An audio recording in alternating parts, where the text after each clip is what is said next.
حضرت عبد المطلب کو فکر ہو گئی اس بچے کی جان مشکل سے بچی ہے، اس کے بدلے میں نے 100 اونٹ دیے ہیں، کوئی اور واقعہ نہ ہو جاؤ، اس کی شادی کر دی جائے۔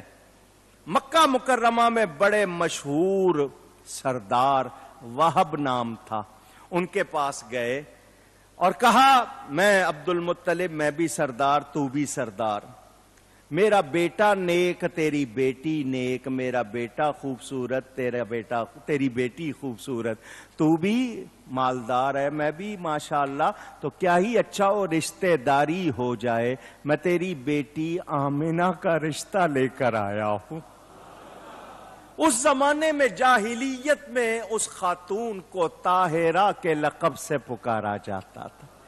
وہ زمانہ جب کہ عورت کی عزت نہیں تھی، اتنی عورت بے حیا ہو گئی تھی کہ باپ کو شرم آتی تھی، وہ پیدا ہوتے ہی بیٹی کو زندہ دفن کر دیتا تھا، نہ یہ بڑی ہوگی نہ اس کی بے حیائی کی وجہ سے مجھے سہنا پڑے گا، اس کو پیدا ہوتے ہی مار دو۔ اس زمانے میں حضرت آمنہ کو طاہرہ پکارا جاتا تھا کہ یہ پاکیزہ صاف ستھری ہے۔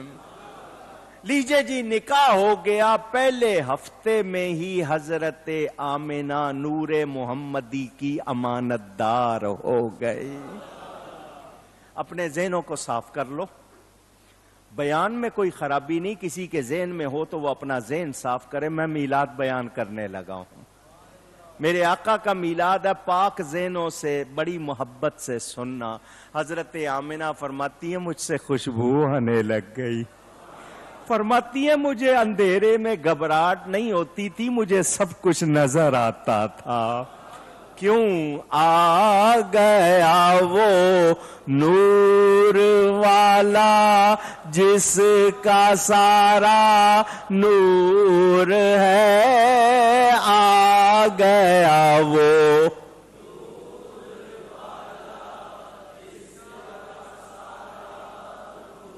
بہت سارے واقعات چھوڑے ہیں میں نے، حضرت عبداللہ کی پاکیزگی، ان کی بزرگی کے کتنے واقعات۔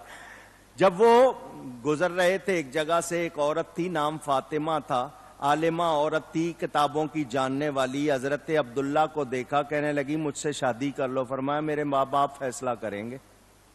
کون فیصلہ کریں گے؟ کون؟ ماں باپ۔ اس زمانہ جاہلیت میں نیک بیٹا، اس نے کہا اچھا نکاح نہیں کرتے ہو تو ویسے ہی میرے ساتھ وقت گزار لو۔ فرمایا تو جس گناہ کی دعوت دیتی اس سے مر جانا بہتر سمجھتا ہوں۔ پاکیزہ کردار۔ اس نے کہا میں 100 اونٹ دوں گی جو تمہارے بدلے میں ذبح ہوئے، 100 اونٹ دوں گی۔ فرمایا نہیں، آپ کی شادی ہو گئی، شادی کے بعد وہاں سے گزرے، اسی عورت نے دیکھا تو منہ پھیر لیا۔ حضرت نے فرمایا کیا ہو گیا؟ اس دن تو بڑی فریفتہ ہو رہی تھی، 100 اونٹ دے رہی تھی، آج منہ پھیر لیا ہے۔ تو اس نے کہا اے عبداللہ تمہاری شادی ہو گئی؟ فرمایا ہاں۔ کس سے ہوئی ہے؟ فرمایا حضرت آمنہ سے۔ اس نے کہا اب مجھے تمہاری کوئی ضرورت۔ وجہ کیا تھی؟ اے عبداللہ تمہاری پیشانی میں نبی کا نور چمک رہا تھا، میں اس نبی کی ماں بننا چاہتی تھی، اور کوئی وجہ؟ وہ جس کے نور سے تیری چمکتی تھی یہ پیشانی، اسی کی تھی میں طالب اور اسی کی تھی میں دیوانی، مگر میں رہ گئی محروم، قسمت میری پھوٹی ہے، سنا ہے کہ وہ دولت آمنہ نے تجھ سے لوٹی ہے۔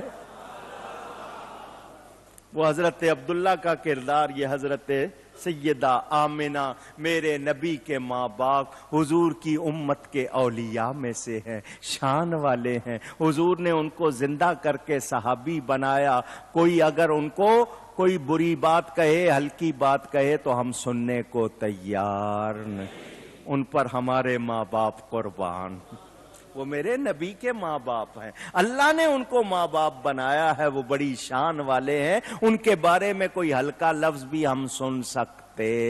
میں نے پوری کتاب لکھی ہے والدین رسالت مآب، ان کے ایمان کے مسئلے میں، پڑھنا چاہو تو ضرور پڑھنا۔ کوئی کبھی گستاخی، بے ادبی